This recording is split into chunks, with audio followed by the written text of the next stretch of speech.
Holy frick, you all, this is the most underrated show I have ever seen. Okay, so I was introduced to the show Astra Lost in Space because of Among Us. You know, so like, the story goes, Henry Stickmin, oh hey, it's part of my childhood, it's pretty big, right? And everyone goes, hey look, they also made this amazing game called Among Us, let's check it out. And everyone jumped on that bandwagon. And the whole thing just snowballs to becoming even bigger than Henry Stickmin ever was. So lately, well not lately, it was about a month ago, a couple months ago, I started getting into Among Us, and it was pretty big, and I was checking it out, and I was watching some YouTubers play it, when I heard someone saying, oh, it would be amazing if there's an Among Us anime, right? I checked the comments, like the replies on that one, and apparently, guess what? Apparently there's a show called Astra Lost in Space. That's basically Among Us, but an anime, and I was like, oh boy, this looks really fun, so I decided to check it out. Anyhow, I watch, and you know what? It's not Among Us the anime. It's better. Oh boy, if you thought Arte was underrated, you haven't seen Astra Lost in Space. Okay, that's actually technically not true. At least Astra Lost in Space, when it did initially come out, it was kind of big, whereas Arte was virtually ignored. Honestly, how do I even start with this one? I'm gonna be honest here, I think Astra Lost in Space is my new favorite anime, beating out Your Name, the champion of 4 years, roughly. This may partially be due to it being sci-fi, because, like, everyone knows me as that, like, history guy who loves World War I and stuff, but the truth is, when I was little, I really loved science fiction. Like, realistic science fiction, you know, like... And that's not to say I don't like Star Wars or Warhammer 40k or any of that, was, like, you know, weird science fantasy stuff. But, like, just, like, the semi-realistic science fiction, there's just something so relatable about it. Like, look at the Marines from Halo. Like, see, they even, their design, it just screams, like, I can kind of relate to them, honestly. Like, I mean, that's not to say I can't relate to, like, say, a Luke Skywalker either. I'm just saying. The Marines in Halo, they seem like something that would actually be possible in the near future, making it a bit easier for me to, like, insert myself into the world, if you get what I'm saying. Same with WALL-E. I mean, alright, WALL-E's probably not gonna happen, but there's just something about the world that's just so sleek, like... And I suppose this is also probably due to me growing up in the Sangdo province of Korea, but, like, you know, sleek and modern, that's kind of what I grew up with. And I realize this isn't something a lot of people can actually relate to, but yeah, there it is. And also, it's always been a childhood dream of mine to explore space. No matter how much history I read upon, I still love the future. My original love of space, that's not going away anytime soon. Anyhow, Astra Lost in Space isn't Among Us the anime. It's better. Spoilers up ahead, well, obviously. Seriously, do check it out.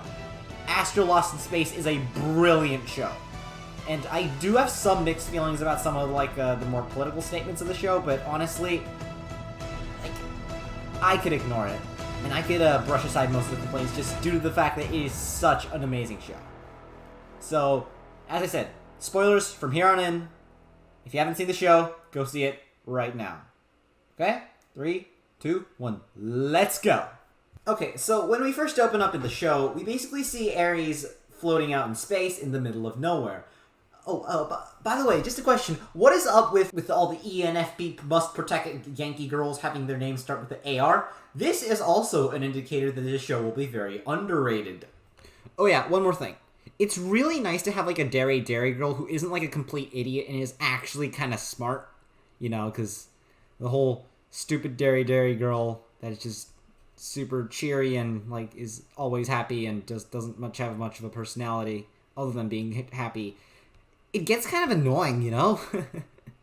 Anyways, you see Kanata reaching out for Ares, and this is the moment I thought, okay, so that guy's gonna be the imposter. Because, like, you see, I think the anime is actually a little bit too realistic with its helmet physics there. Normally, you know how in fiction, like, there are lights on the insides of the helmet? Anyone who has ever driven a car before will tell you that this is a very, very bad idea. If the lights are on the inside of the helmets, you won't be able to see much outside because everything is bright in here and everything is dark out there. If you've seen a real space helmet before, the lights are on the outside. And that's why the inside of the helmet is, well, that and the fact that they also have a little sheen on it. But if you were to get rid of the sheen that, like, protects you from the sunlight and stuff, the inside of the helmet would be pretty dark. Now that I think about it, why don't they have the protective cover on their helmets? I mean, this is probably so you could see their faces, which is part of the reason helmets have lights on the insides of their faceplates in movies and stuff. This is so you could see their face, and that's also probably why they don't have like the nice shine on it, or the nice like shiny, reflective cover on their like anti-sunlight covers on their helmets. This is because this means you can't see their face. Or maybe it's just advancements in technology. It also might be due to the fact that these spacesuits aren't really made for, like... They don't seem to be made for, quote-unquote, deep space. They just seem to be made for, like, you know, light, shallow pickups. Basically, they seem to kind of be made for, like, you know, like, brief spacewalks, as you see in the show. Not, like, spending hours at a time in the middle of the vacuum. The show is too realistic about it. Usually, the lights are on the outsides of the helmets in real life, so that it's practical, but in shows and stuff, the inside of the helmet is lit up, so you can see the actor's face. And in fiction, whether it's in space or not, if someone's face is, like, kind of hidden and stuff, they're either really an edgy character, or they might be a dangerous character. So, yeah, obviously, I knew Kanata was here to save Ares, but I was thinking, oh, like, this guy's going to be the imposter. He's going to be, like, the big bad later on. But, yeah, anyways, that's the reason I thought Kanata was going to be, like, the bad guy. No, or not the bad guy. Like, he's a good guy, but, like, he was going to get infected by an alien or something like that. That's what I thought. Oh, boy, was I wrong. I mean, seriously, the first opening sequence of the show was simply brilliant. Like, I actually thought this was going to be Among Us anime. Like, the vibe in this opening sequence is completely different from anything we see in the rest of the show. Like, I thought I was in for a gritty survival series, like a high-tech survival series. Not, like, overly fantasy, but high-tech. Like, I really like that, high-tech. I really like high-tech. Like, I'm not saying I don't like fantasy either, but, like, science fantasy either, but, like, you know, I really like the high-tech kind of stuff. And I suppose this is another reason I loved Astra Lost in Space. I mean, most science fiction stories like this are edgy and, like, they're edge and everything is depressing and you live in a dystopia. Although I realize that the world of Astra Lost in Space actually is a dystopia, but they never really seem to brush up on it. That's the reason. It's so freaking optimistic. It's like one of those high-tech, what do I call it? It's a high-tech, advanced science fiction world. Semi-realistic. That's optimistic. You don't see that very often. Like, you saw WALL-E. I mean, sure, it started off pretty depressing, but, like, everything works out in the end. Like, and I think that's what I like. Like, you know, it's like, it's a really wholesome story. Why aren't there more optimistic, like, high-tech, semi-realistic science fiction stories like this one out there, huh? We really need more of these ones. Anyways, I love dark stories. Like, don't get me wrong, I love science fantasy. I love dark stories, but you need to have the wholesome stories once in a while, okay? No, but seriously, that was actually what I was expecting out of the show. A dark, gritty tale of human mistrust as the survivors are slowly whittled down one by a single or maybe double threat. That was the vibe of the show in the first couple seconds. And yeah, I thought I was in for a long, depressing show about human mistrust, but no, it was even better. If there's one thing I like more than seeing humans, like fictional obviously, turn on each other and just tear each other apart, it's seeing humans work together, forming bonds with one another along the way. I mean, seriously, I wish I had friends like the one you see in Astra Lost in Space. I know it sounds naive, but, like, is it wrong for me to wish I could be, like, part of something like that? I mean, sure, it's dangerous, but, like, they meet so many friends along the way, and, like, they all just have a unique bonding experience. It's, like, so awesome, and they uncover, like, conspiracies and, like, you know, and you get to be super famous when you come back, too.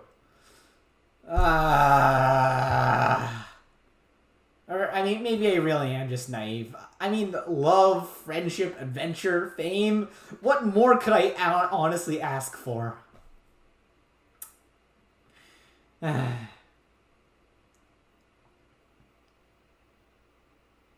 I should just become a VTuber. Like, I've seen a lot of clips of them recently. They seem to be having a lot of fun. Male VTubers. Those aren't too common, are they? They don't get as popular as female VTubers, though. They never do. Hey, maybe I could break the mold.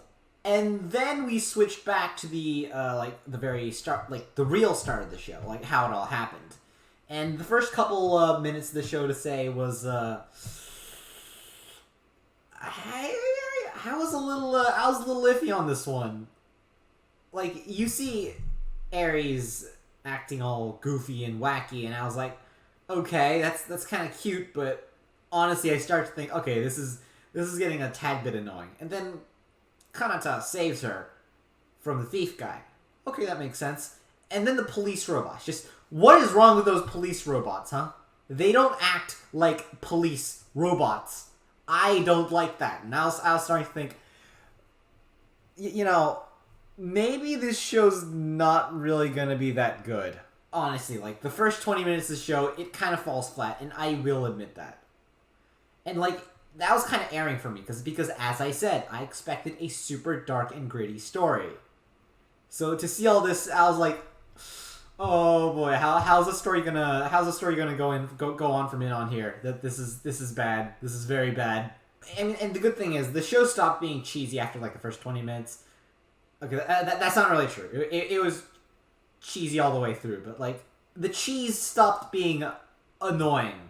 Like, I guess the cheese stopped being annoying on the way to McPaw, because, that was around... Yeah, I guess you could say that was around the time. Okay, so, onto the characters, I guess. We have a very likable lineup, which is very good. There's Ares, an absolute cinnamon roll who I want to protect this smile so bad. Like, seriously, Ares is a cinnamon roll. Just must protect. I don't know, like, she's just adorable. She's just so pure. And she's just such a good girl. Like, is there anything to say? Then there's Kanata, the badass, who will be doing the protecting. Awesome guy.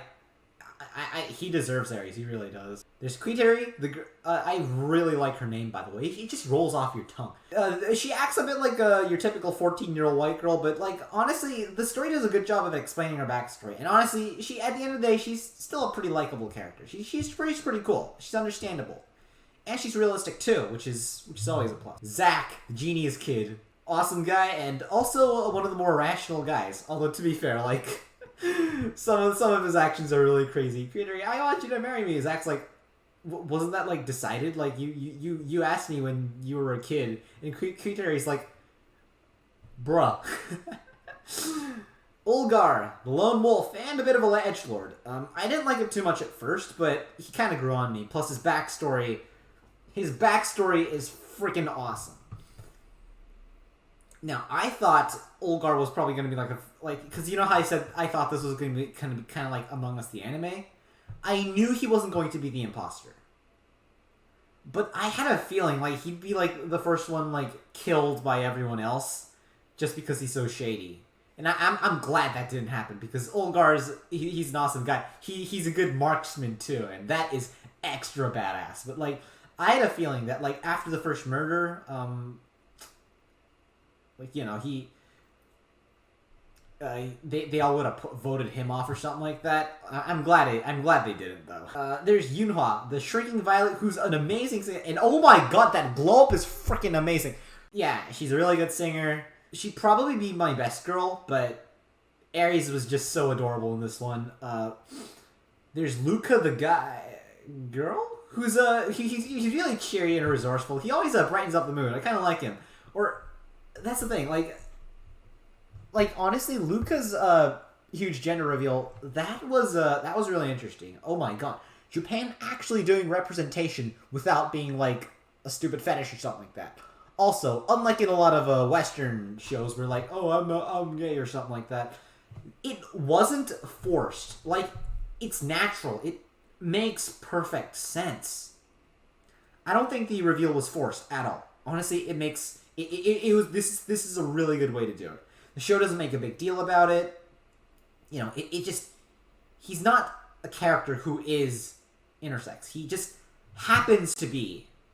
And, you know, he's also a great guy. Or girl? I don't know. Post-show, it kind of shows Luca as being kind of like a girl. It's, I don't know. I really wish we did get a bit more of the backstory, though. Like, not backstory, like, after story? Oh, well. Shars, the good-looking and funky dude. Oh my god, that guy was freaking hilarious. Honestly, his whole backstory was kind of weird to me. And when I mean, like, weird, I don't mean I suspected him of being the imposter. No, I didn't see that coming. What I'm saying is, Shars, buddy. Okay, so you got John Lennon's wet dream, and then you have a monarchy. But it's not like a traditional monarchy, it's, I'll talk about that a little bit later, actually. And, of course, there's Funi, who is adorable. And, she's really different from, Kuitari. Like, in a lot of ways. Which is really cool, because, you know, even though they're clones, and they do have the same, like, genetically they should have kind of the same personality, but I suppose there's a few, you know, I suspect it's probably because Kuitari was nice to her and all, but, like, really, each and every one of them have such a cool backstory. It's not even funny, like, and just like the twist about them, like, all being clones, that was brilliant. Okay, that was just pure brilliant. By the way, just a question: does anyone like realize that Aries' name is like upside down in the trailer? I mean, I always noticed it, but like it took me quite some time for me to put two and two together because I never like. I was always looking at the characters, not the names of the characters when I was watching the OP. So it always flew by me. I was like, oh, Aries' name is upside down, and maybe the other people will have upside down names too. And I never looked too deep into it. And it actually didn't like. It actually took me until. Like, it actually wasn't until, like, after I'd seen the show and I was just looking into through the YouTube comments, I was like, okay, so it's Saria, who by the way, I just want to say this. Saria is a pretty good candidate for the best girl herself, had it, like, if Saria was a protagonist in, like, a different show, or, like, was a member of the protagonist's retinue in a different show, she could have been the best girl herself. Although, to be fair, out of all the characters in the show, out of all the clones, Aries is the closest to her original, Saria. She's the closest. Like, they have the most similar personalities. So I do have to admit, like, I guess she already kind of is. Another thing to mention. You remember Saria from Shars' story, right? Now, when I heard Shars' story, I completely bought it. I actually believe Shars was telling the truth.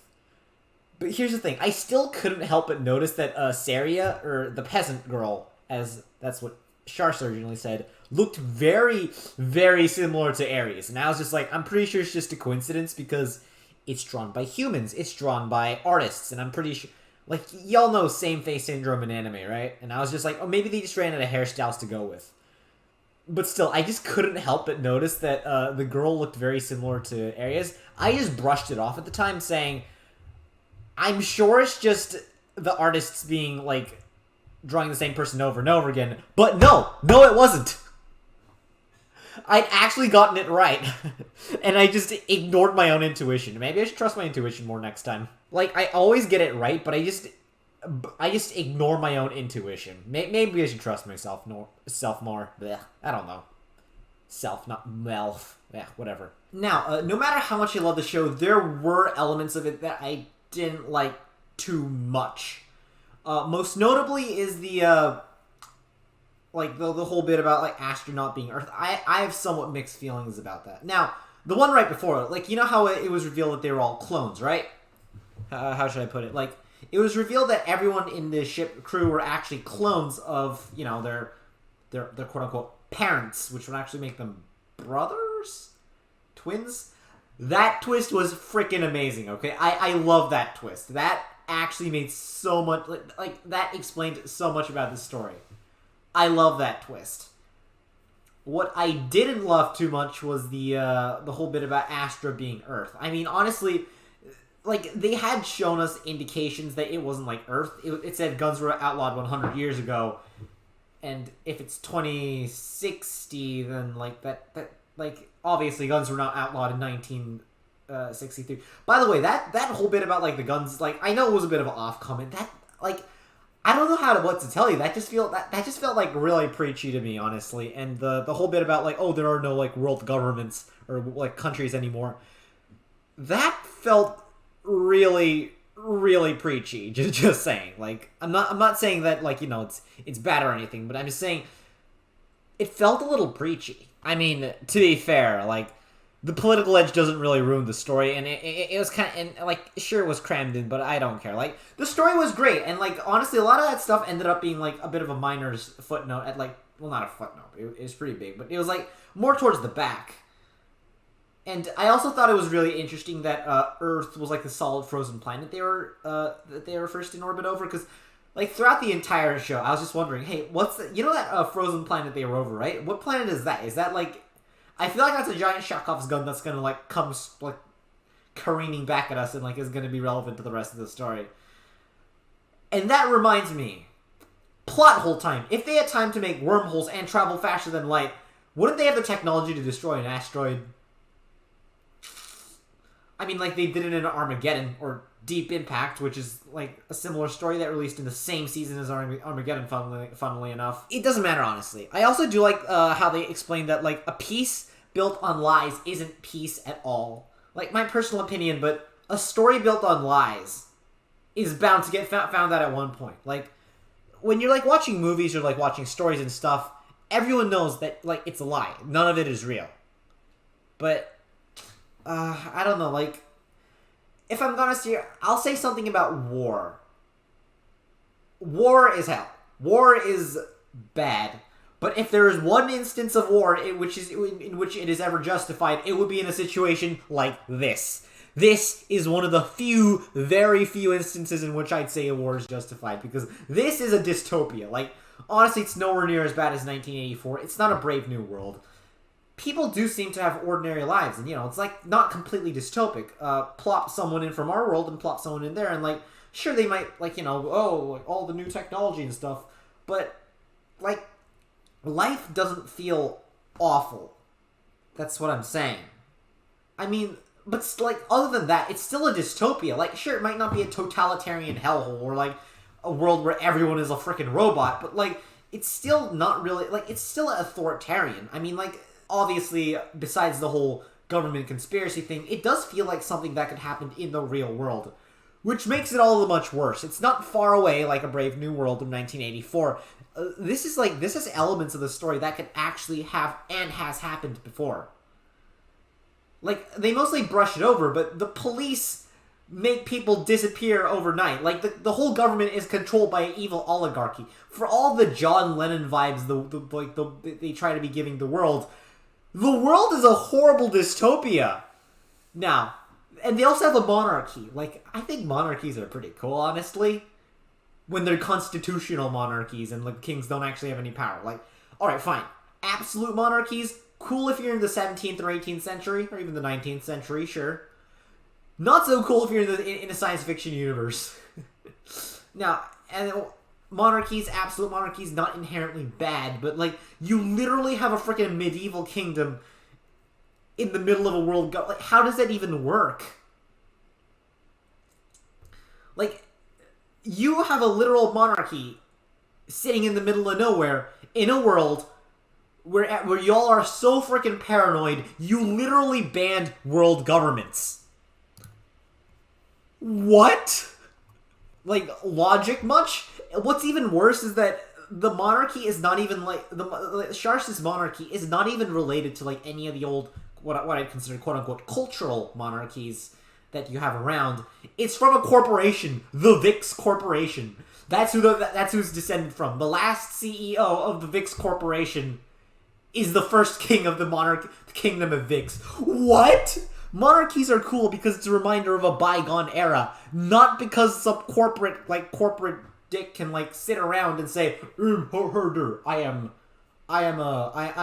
royalty. Like, okay, in his defense, maybe the Vix Corporation did have, like, some, like, probably not, but, like, maybe the CEO, the last CEO of the Vix Corporation had, like, noble background. Like, maybe he was the daughter of, like, or not like the daughter. Maybe he or she was the son or daughter of, like, the queen of the UK. Like, or actually no, they'd be pretty old then. You get what I'm saying? Maybe they actually were royalty beforehand, but probably not. Let's be honest here. Also, like, instead of, I mean, seriously, VIX, instead of representing any company in real history, you decide to represent a corporation. Yeah, a corporation. That is messed up, especially in a culture that's not even interested in teaching people about history. Oh yeah, by the way, you guys have police, right? You know, police as indicated by, like, the few policemen we see in the series, as well as police robots. And, you know, like we see when the nasty adults are all arrested and all the cool stuff happens at the very end. Okay, and the police have guns, right? Because Olgar says it's hard to get guns unless you're part of the police or part of the underworld, meaning that guns still do exist. So you're saying that people don't learn history, why war is bad, why this, yada yada yada. Instead, you have policemen who have guns, who you might... And why do they have guns, you ask? Maybe they get to shootouts with the baddies, because, you know, there's the underworld, right? Maybe the police have shootouts. You're just telling me that nobody... Like, people think that war is bad, despite the fact that the only action they have ever seen is the awesome police shootouts in which the police shoot up the baddies, and, like, become heroes and stuff like that. And, you know, maybe first-person shooters, or movies, or, like, laser tag, or paintball, or anything like that. Or are you guys that brainwashed? Or, like, do people not, like, think, oh, wouldn't a war be super awesome? Like, I just assume they're super brainwashed. And not just guns. You still, seem to have bows and arrows, javelins, swords, knives, as indicated by the fact that Kanata can throw a javelin, which he uses as a weapon to take down a monster thingy who's trying to kill Paulina. Ooh. Yeah, definitely 100% safe. As a matter of fact, the only logical way I see it is that all this stuff is kept suppressed by some, like, secret police force, which makes it even more of a dystopia. Secret police, that is bad. Come to think about it, that's probably what was used to take out Olgar's brother, right? Because, you know, they say the police has guns, and although to me, well, either that or it was gangsters, which actually that's more likely. It's probably gangsters, because the underground has guns. Wait, actually, hold on. I think Olgar's brother was killed because he got pushed off a building, right? Yeah, whatever. You get my point. The world is corrupt, and also, the gun itself makes no sense. Why would it fire lasers?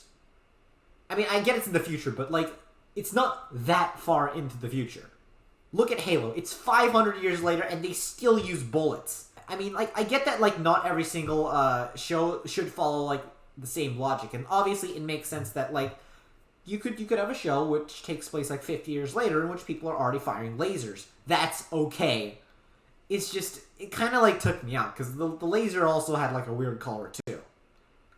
Just, I don't know, like, I mean, I guess it's more of a minor nitpick, honestly. You know what? Who cares? At the end of the day, the world building may be whack, but the story was so great, and the characters so lovable, I can easily overlook that. Like, I'm not going to go into, like, detail on each of the characters, like, I've already, like, given you a broad overview in the earlier half of the video, but all of them were really likable, and honestly, I think every one of them would be adept as, like, the protagonist of their own show. But, you know, it was together they truly succeeded, and the bonds they make with one another just, like, really warm my heart. Like, the characters are, like, likely the best part of the show. Really realistic enough to be relatable to a degree, but they had their quirks that make them so lovable, and, like, those backstories. It really made me feel for them, like, even before, like, the whole cloning thing was revealed. But yeah, honestly, it is the interactions between the characters that, like, is the highlight of the show. Like, from the human bridge at, like, the very start of the anime, like, my god, that was good. All the way to, like, everyone just, like, sticking up for Shars at, like, the very end of the... At the very end of the... Like, towards the end of the show. I mean, I got it, like, okay. Okay, I do realize that bit was a little bit cheesy, but then, like... Then again, like, it was still really heartwarming. Now, onto the world building. Literally. So, okay, McPaw, we didn't really get to see McPaw too much. Like, we don't get to, well, first off, we don't get to see too much of Astra too much in the very beginning. Like, we do see that it's, like, and I've already meant, like, it's pretty similar to Earth. It's, like, there's not much to say. It's like it's a little sci-fi-y, but otherwise it's not that different. And honestly, there's a bit more, since there's the highlight of Astra is that it's like Earth and it's got like politics and all that stuff. I've already mentioned the other stuff in the forefront of the video, so there's not much to say about that. McPaw, once again, pretty bog standard until we got to the wormhole thing. Now that was terrifying, although technically that was Sharsh's wormhole, not really part of McPaw. Now, the first planet we see our protagonists lost over, not on, is Earth, which is now the ice planet. Once again, I was legitimately curious, and I was always wondering if they would like ever go down onto the ice planet and check it out. And I honestly kind of hoped it would. And when they did, as I said, I knew it was a giant Chekhov's gun that would come careening back around and probably hit the protagonists eventually. But still, I still really wish they would have explored that thing. See, once again, arguably one of the best moments of the show, which already happened in episode 1. So when everyone just formed, over Earth. Everyone forms a giant human bridge to save Kanata and Ares, and it's just super wholesome. That part of the show is, I just love that scene. That was when I was like, okay, I think this show's gonna be pretty good. I mean, at that point, I still believed we were in for a gritty tale about survival, so I was like, oh man, this show's gonna be so good. You get everyone is so super cool. Everyone's connected now, and it's all super wholesome now. It's gonna be extra tragic when the nasty start to happen. Little did I know. No, actually, that whole human bridge thing, that was the entire show. Now, the second planet we go to is Villaverse, and I repeat again, the world building of the show is really one of the highlights of the show. When I mean world building, I don't mean the world building political or the way Astra is created. No, none of that stuff is realistic. But Villaverse is just okay, that planet was pretty freaking amazing. We found so much interesting stuff. The Luca Javelin, the Kanata Sword, I think it was Kanata's, right? Anyways, the little trampoline things. Although let's be honest here, those things make no sense. Okay, I have no idea why a tree would evolve why a tree would evolve to be bouncy, but alright. There are also the little pterodactyl-like things. I don't remember what they were called, but the little flying thingies. Kanata bringing down one of those thingies, that was pretty awesome. Honestly, I knew that they were going to bring that thing down eventually, but Now, after that was Shunmore, and before we go to Shunmore, I suppose there was a little, what do you call it? There was a little asteroid strike. I think that, or was it an asteroid or a meteor? It really doesn't matter. Something hit the ship, and one of the pipes burst, and then the entire team had to work together. And there's a little flying thingy on board the ship that they shot down.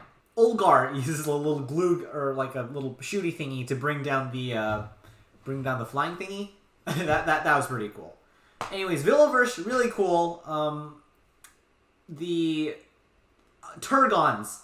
They're called Turgons, right? Turgons. The Turgons look delicious, by the way. And there's Shunmore, the third planet we see. And once again, actually, I think on Villaverse there was a little plant as well.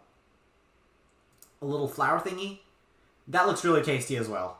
Not just the Turgon thing. The Turgon thing looks tasty, but that thing looks also very tasty as well. Now, the third planet we see is Shunmore. And after that, Shunmore's kind of scary, okay? It's got freaking mushrooms that shoot little deathly spores everywhere. And this is where we see Yunhwa's development as a character, to be fair, they all do kind of feature character development, but Yunhwa had a pretty significant jump in development. So does Sharsh actually, but Sharsh is kind of an antagonist, so Yunhwa's development, that was very welcome, that was very cool. Anyways, Shunmore was basically where they the mushroom planet. That was crazy. I really don't understand why the animals haven't adapted. There aren't some animals that have adapted to the neurotoxins. Maybe there are, and we just haven't seen them. But that's beside the point. The Shunmore's pretty crazy. I don't get why Kanata had to take off his helmet in order to eat the what do you call it? The little flower cure thingy. But Also, was I the only one who noticed, actually thought the mushrooms were very dangerous at, the moment I saw them? Because remember how hidden within the mushrooms there was this, there's a skeleton of one of the animals there, right? I forget what they're called, but there's a skeleton of one of the animals hidden within the mushrooms, and I was like, I think Shars was looking at them, and I was like, Shars, you better get away from that mushroom. I have a feeling this mushroom is gonna, has been, digesting, and, these plants are digesting and eating the animals, and... Oh boy, look, I was right. I actually saw the foreshadowing, I guess. I mean, oh well. So Shinmar was pretty interesting as well. And after that we have Air Spotty, which is our beach episode. You know, each anime's gotta have one of those. By the way, I actually kind of saw the tsunami coming. I was out, basically, throughout the entire time, I was like, okay, the swimsuits are cool and all. But you know what I'm really worried about? Is the... the fauna on the island, right? It seemed very underwatery. And a part of me was like, okay, so maybe it just looks underwatery because it's an alien planet. But this series was still written by humans, okay? They know what underwater animals look like. And I feel like that's foreshadowing for what I thought wasn't a tsunami. I thought the water levels were just going to rise up and, cover the planet. Kind of like high tides and low tides. I don't know. I just wanted to... part of me was telling me to just brush it off as being, weird alien life. Now, Olgar pulling a gun out on Luca, that bit was totally unexpected. And that bit was totally awesome. And, as I said, Luca's coming out as intersex. But, it not being forced down your gullet. It's not being fetishized, it's not being forced down my gullet. That is very welcome. Just saying. I think it was around this point I stopped thinking, okay, this is going to be a gritty survival series, and I was just like, okay, it's just going to be a wholesome adventure. But, I mean, I was fine with both of them, honestly, because I was really enjoying the show at this point. Now, Icarus was pretty cool as well. I've actually heard about this in science before, not science classes, but I've heard about this stuff online, planets that are, perpetually locked. So one half of the planet is hot, one half of the planet is cold. The middle is habitable. But here's the thing, not really, because technically speaking, you know how hurricanes form, right? Hot air meets cold air. That's how hurricanes form. So technically speaking, the quote-unquote habitable temperature region should actually be filled with storms, meaning that it wouldn't really be habitable. But, I mean, I guess you have to ignore that stuff with logic. Finding Paulina was really cool, by the way. Paulina just kind of existed, honestly. She provided some backstory for, the Earth is actually, Astra, and that's crazy, yo. But, there wasn't really much for her to, there wasn't really much about her, she wasn't, totally there. She's totally cool, but, I don't know. I mean, it was nice to have another nice girl on the show, if you know what I mean. But, yeah, I guess it was that. Also, it's really sad that the other guys died. I saw the dune buggy. That bit was pretty sad as well. By the way, when I first noticed Astra, I noticed that all the continents and all the planet, and stuff are different. I just brushed it off, saying, okay, maybe the artists got, I really should stop doing that. All the... actually, and then the moment later, Paulina comes in and starts panicking. Oh wait, why do all the continents look different? So I was like, I really don't give the artists in this series enough credit. Although in my defense...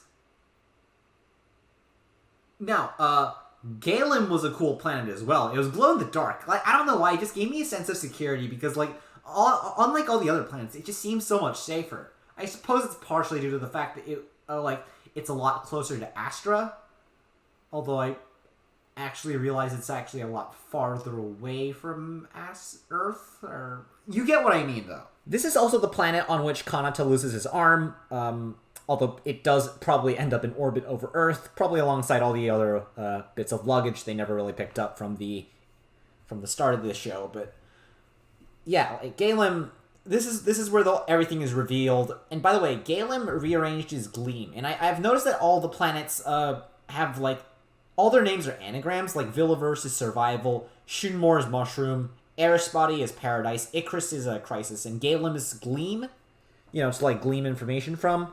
So I thought that was pretty interesting, because Shars's reveal. By the way, that plan was just genius. Like, they say, oh, Ulgar's the traitor, and they get Shars in on the action. But no, they actually suspect Shars, and Ulgar's in on it, and everyone else knows Shars is a traitor. So I thought that was I forgot to mention this, but I thought that was a really that was a pretty interesting plan. And honestly, I think that's all I have to say for the planets themselves, because Astra we didn't see too much. Earth, I wish we could have seen it, but not really. All the planets, I mean, like, we didn't see too much of them, so I can't write a freaking essay on it. And with that, I think that's most things covered. Oh, one final thing to note is the music. Oh my god, the music is so freaking good.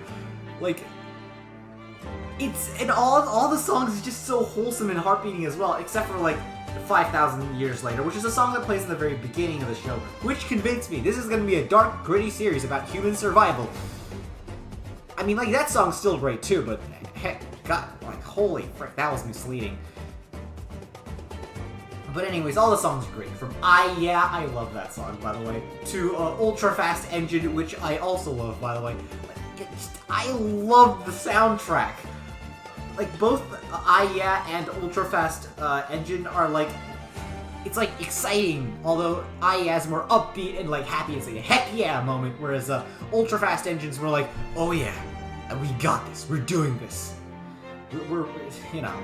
But there are other songs too, like planet-side songs, planet-specific songs, like the one that played in Erisbody. To be fair, I guess I should have expected nothing less from Masaru Yokoyama. This is the same guy who wrote Your Lie in April's music. I guess the last thing I want to say is, part of the reason I loved Astra Lost in Space is because it kind of just reminds me of my childhood as well. Like, as I said, before I was into World War I, before World War II, before the Romans, before the Greeks, ancient Korean kingdoms, before all that, I loved science fiction. Before I wanted to be a movie director, I wanted to be a scientist. I wanted to, like, I mean, as I grew older, I realized that there's more to science than wearing a nice lab coat and mixing chemicals willy-nilly while asking people about random things. Still, I always maintained the love of science and space. Oh, and there was a brief stint of time where I was like, I'm gonna be an astronaut when I'm older. It didn't take too long for reality to shoot that dream out of the sky. No pun intended, but yeah. Space always fascinated me. The skies, like, just, you know, discovering new planets, all that stuff always fascinated me. Okay, nostalgic rant over, I guess. Astra Lost in Space is simply a brilliant show that when it aired over a year ago, it died with the absolute whimper. I personally wish to change that. Astra Lost in Space is an amazing show, and I really, really, really recommend you check it out. I promise, you won't regret it. There are some iffy moments in the show, like you know, some of the more political parts of the show that I personally don't agree with. And a common argument I've heard from a lot of people that say detracts from the show is that they say the ending is really rushed. But honestly, like, I'm personally willing to overlook that. Maybe you aren't. I don't know. It's your opinion, I guess. But if you want a wholesome space exploration series with charming characters, the charming characters interacting with one another, and interesting planets, this show's for you. Seriously, Astra Lost in Space is a really underrated show, and a hidden gem that I really, really suggest you watch. I think that's all it is for this video. Space is up, and you all really have to see this show. I think there all is to it. Anyhow, see ya, folks. Bye.